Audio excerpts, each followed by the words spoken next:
लिखो। स्टार्ट।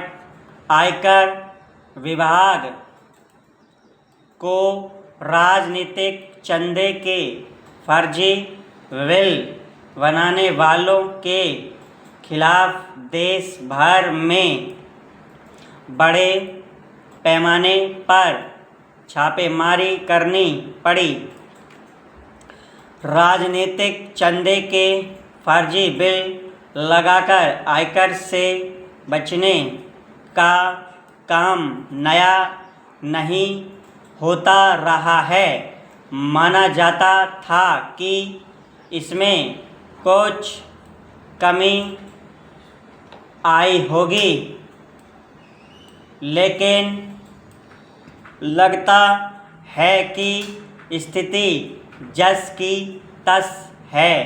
यदि वास्तव में ऐसा है तो इसका मतलब है कि राजनीतिक चंदे और आयकर संबंधी कानून ऐसे हैं कि लोग उनका दुरुपयोग आसानी से कर लेते हैं। यदि नियम कानून कमज़ोर होंगे तो लोग उन्हें तोड़ने का काम करेंगे ही। यह ठीक है कि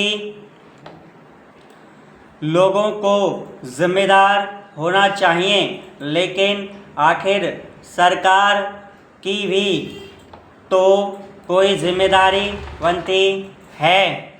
समझना कठिन है कि यह राजनीतिक चंदे और आयकर से जुड़े कानून इस तरह के क्यों नहीं बना पा रही है कि उनका न्यूनतम दुरुपयोग हो सके, और यदि लोग दुरुपयोग करें तो आसानी से पकड़ में आ जाएं।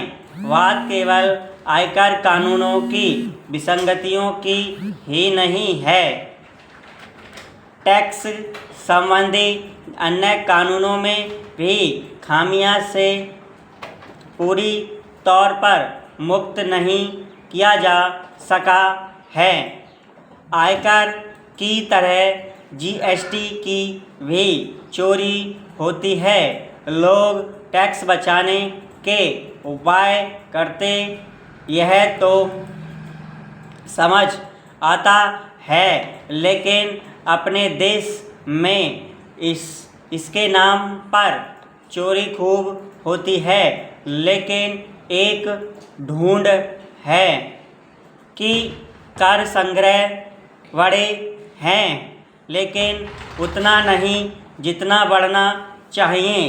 टैक्स चोरी दुनिया भर में होती है, लेकिन इसका यह मतलब नहीं कि भारत में भी वह होती रहे और उस पर कोई प्रभावी लगाम न लग पाए। टैक्स चोरी अनेक भ्रष्टाचार का एक बड़ा कारण है।